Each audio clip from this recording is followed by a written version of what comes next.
Hello and welcome to another edition of Sand Shark Bites. I'm your host Justin Jarrett, joined as usual by Professor Duff Nasty himself, James Duffy. He's done with his turn on grease. He's back over to working for us full-time, part-time. You know, he does have to teach some classes, but also always available to help out and join me on Sand Shark Bites as he did last week for the maiden voyage. I think it went about as well as anyone could expect. Nobody got scurvy, although we're still checking on Chase Rodas for tetanus. Running with no shoes might have found a rusty nail up there in Conway. But we're back for another edition. That's great news. That means everything went swimmingly, and we're back in front of the camera back here in the studio, and we're glad you're back for another edition. Duffy, it's been kind of a quiet week around here, but things are coming back to life now. We had a mass exodus last week. Everybody went to the West Coast. The soccer team headed out there for a couple of games, and funny thing, when you go to California in September, people want to go with you. So a few people deserted and left us back to hold down the fort, and we launched a TV show while they were gone. A lot of people had made good excuses to go 3,000 miles away and travel with the soccer team to what sounds like really a great little vacation that you're able to take in the middle of the semester when you're supposed to be in class doing homework. Yeah, and I think I have a good excuse to take the SID next time because I still haven't received stats from the second game. So obviously, I'm going to have to go on the next trip to California to make sure the stats are recorded. While Quinn Monahan was trying to live tweet the game, we are still missing some of the most pertinent information of what had happened in California. Yeah, but you know, we were able to live vicariously through the social media, which was great, except for the In-N-Out Burger photos. I will hold a grudge about that for a while, and haven't decided if I'm going to speak to those folks anymore, at least for a week or two. But otherwise, you know, it seems like really the time of a lifetime, the experience of a lifetime for this team. And I know Coach Ed Heberling said at the end of the trip that we didn't get the results we were looking for on the field, but the team really had an opportunity to bond together, and he feels like it's going to pay off in the long run. And as we go through this season, the team will see the benefit of that time spent on the road and you know, all that bonding experience bringing the team together. And looking to see how they do come out of it and what perhaps it means to USCB as far as reaching out to possible recruits in the future. And we've had a great influx of students from California this year who have been really helping the Sand Shark soccer team out. Yeah, and those families were fantastic by all accounts. I mean, we saw photos of the welcoming party at the airport. There were a couple of team meals hosted by those families and friends of the families, and just fantastic hosts, fantastic hospitality, and we couldn't appreciate that more. I mean, Quinn Monahan was so excited about the time that they had and, you know, just about how well they were treated out there. And a lot of the players talked about having family on the West Coast, it felt like. So great that they could be so far away from home but feel right at home and feel like they were staying with friends and family the whole time. And we're not going to see them at Finland anytime soon. It's going to be another 2 weeks before Sand Shark Soccer takes the home field, and that'll be for our homecoming game against SCAD. Yeah, October 4th for that one, 1 o'clock, be there. Need to get out, and if you haven't seen the new chant, the We Are the Sand Sharks from the Carolinas chant that the British girls Poppy Miller and Sarah Withers made up, you got to go on Facebook, Instagram, Twitter. I think we put it on all three, and watch that one. It's pretty cool. I'm trying to edit together some better footage of the full team doing the full chant and get that out there, but I would really like to see the fans pick that one up. We've got our own hooligan chant now, as Alexa Muffley said, and pick that up and bring it out, you know, bust it out at the SCAD game and really have a fantastic atmosphere out there. And speaking of Alexa Muffley, we found out that it is as bad as we had feared about her knee, and it's going to be a while before we see her play another game of soccer. Yep, she is. The plan is to come back next season, you know, do the medical hardship, be back next season for another season of eligibility, use that final season of eligibility. And, you know, we talked a little bit about that with Ed last week about how that can become a positive thing, you know, with the future being so bright. To have her back another year is a good thing. Obviously, it hurts this year, but some of the other players have stepped up, and Shannon Blair's one of them, and she scored her first collegiate goal out in California.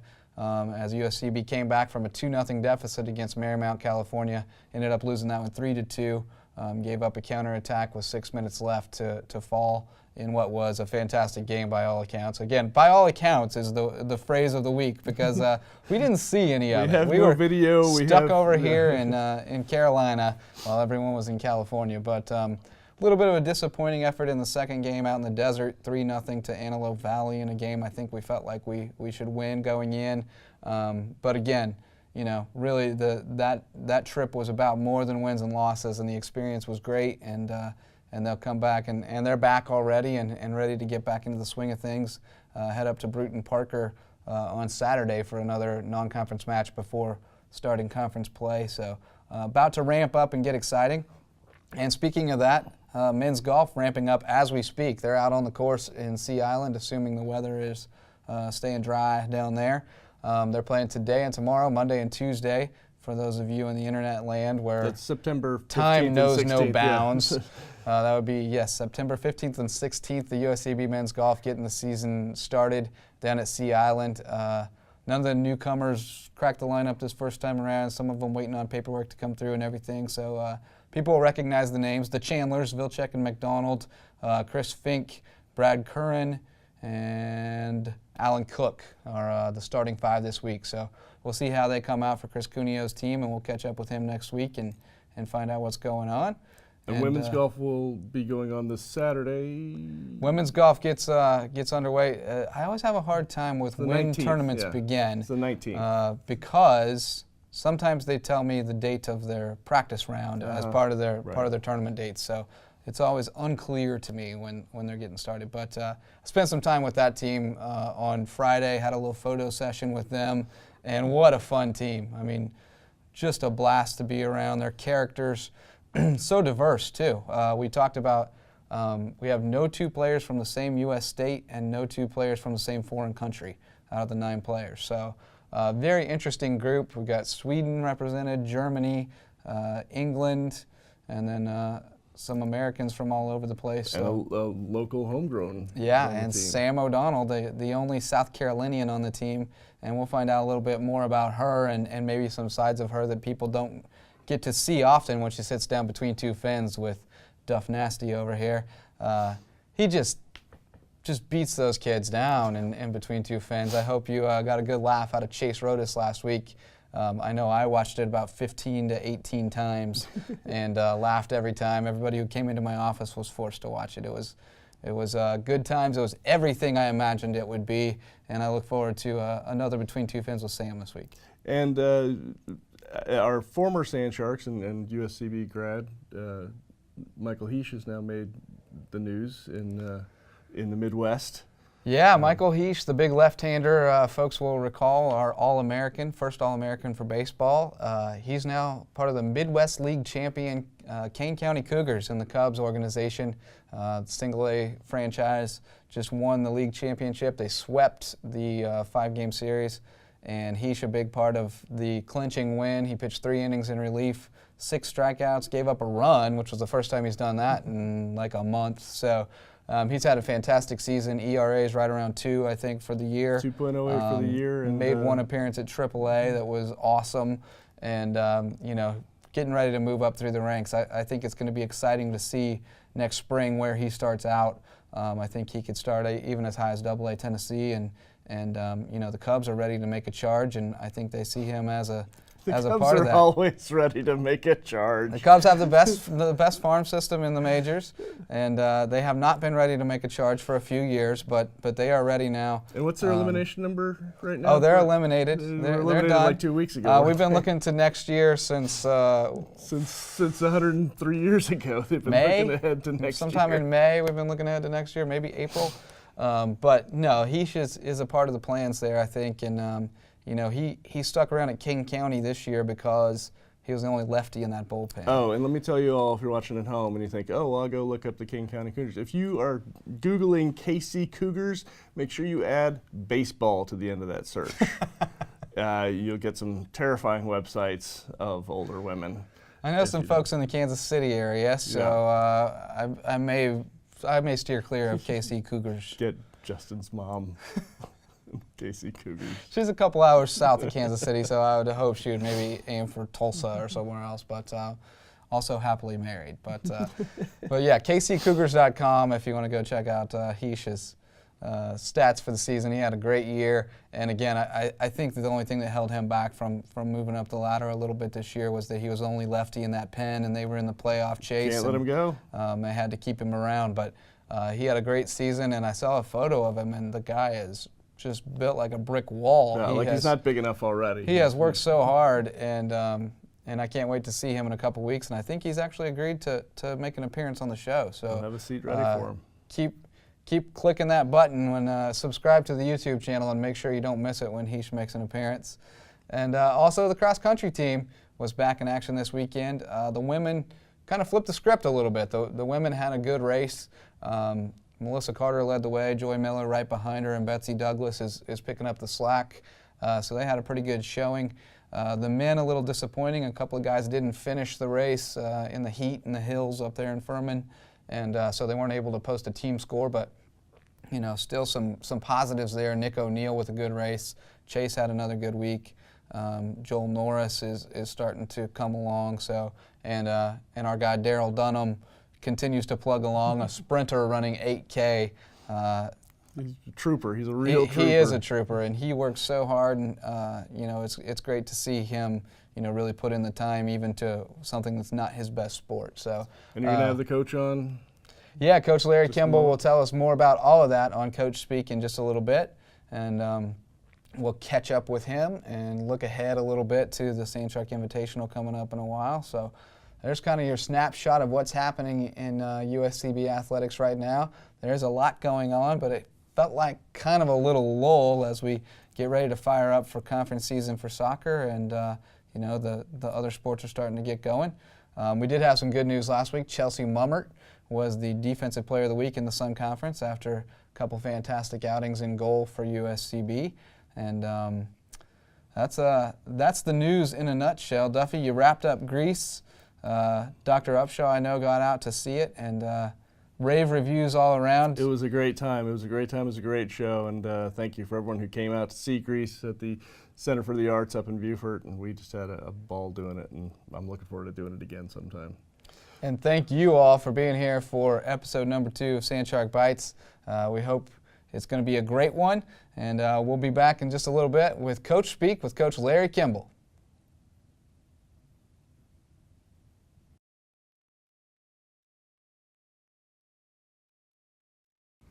Welcome back to Sand Shark Bites. I'm joined now for Coach Speak with Coach Larry Kimball of the USCB cross country track and field teams.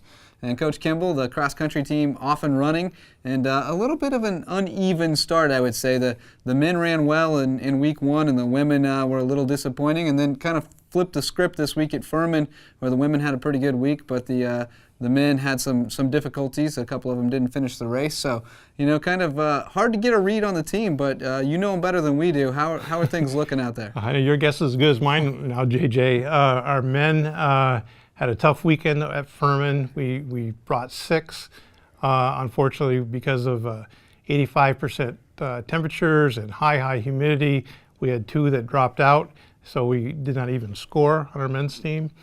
And so that was very disappointing after they had showed so much promise at Coastal Carolina back 2 weeks ago.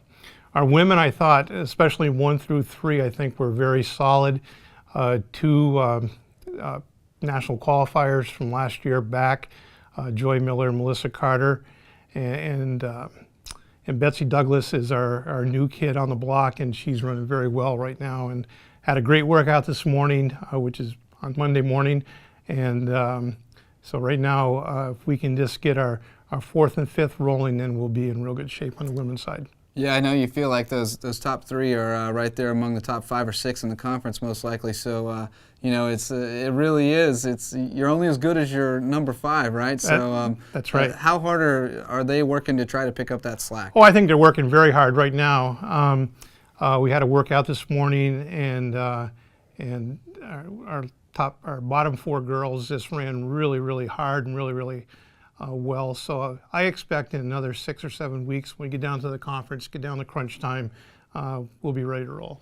I know you always build up toward those last couple of races of the regular season. You've got the Sand Shark Invitational on October 25th, and that's 2 weeks ahead of the Sun Conference meet. Those are the 2 that you circle on your calendar, and everything else is kind of just a a tune-up or a lead-up to those, right? Well, I've never taken great stock in early season meets, so as much as you kind of scratch your head saying, well, what happened, that sort of thing, we're pointing to the 25th of October, as you said, Sand Shark, and the Sun Conference Championships, which are in West Palm Beach, Florida, November 8th.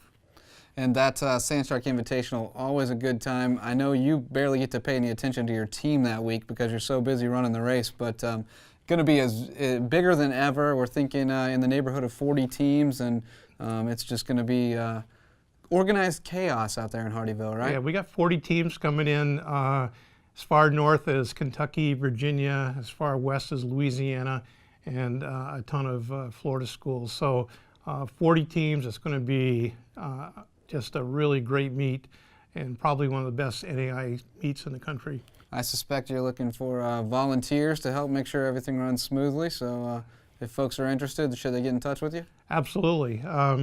Unfortunately, that weekend is our fall break, so a lot of kids will be home. So we had great help last year from the softball team, and I know Coach Eberle's given them the weekend off. So we are looking for volunteers, marshals, and that sort of thing. So anybody who would like to help out, just get in contact with me. L. Kimball at USCB.edu. They can give you a call. 208-8061. All right, we'll look for some volunteers, and if you can't volunteer, come out and watch the race. We talked about it last week with Duffy, but people don't think of cross-country as a spectator sport, but when Coach Kimball runs the race, it really is a great spectator sport. He sets it up in the European style with several loops around the same track, so to speak, and you get to see the runners come through 5 or 6 times, and it can be pretty exciting. It's definitely a fun atmosphere, and just stay away from the finish line if you have a queasy stomach. That's right. What we always warn people about. Yeah, we start and finish right at the Hardyville School. We do a lot of it is on the Cooler property and also in Jasper Park. And but again, just like you said, a lot of great spectator spots, and should be a great race. It's a beautiful setting, and it is an exciting thing to watch. If you haven't seen it, come out October 25th. Mark that on your calendar. Give Coach Kimball an email, shoot him an email, and maybe arrange to come out and volunteer, because we certainly need all the help we can get to run such a huge event that brings such a great economic impact into the area. That's right, absolutely. Well, thanks for joining us on Coach Speak, Coach, and good luck up this weekend with the men up at Columbia International, and then 2 weeks from now, taking both squads up to Charlotte. Charlotte, yes, that's right. So we'll move forward and upward, and again, everything counts toward the end of the year. And we'll be right back with more here on Sand Shark Bites when Samantha O'Donnell from the women's golf team sits down between two fins with Duffy. Hello, and welcome to Between Two Fins. I'm your host, James Duffy, and with me today, Sam O'Donnell, senior here at USCB, golfer. Golfer. Sure. Yeah. Welcome, Sam. Thank you. You're a local product here. You grew up on Hilton Head, yes, which is arguably some of the best golf. Yes. Do you think that's fair for you to then compete at this level if you grew up around this best golf? It's pretty fair. Yeah, that's pretty fair. And how long have you been playing golf? Since I was 10, so 11 years now. 11 years. How many rounds of golf do you think that is? Thousands, probably. And how many then individual holes? More than thousands, yes. More than many, thousands, okay. Many holes. And it was just earlier this spring that you hit your first hole in one. Yes, yes. What took you so long? Thousands of holes of golf, and it took you there's a lot of luck 11 years, 10 and a half years. There's a lot of luck involved, I suppose. Well, then if there's luck, wouldn't that have happened sooner, don't you think? Probably.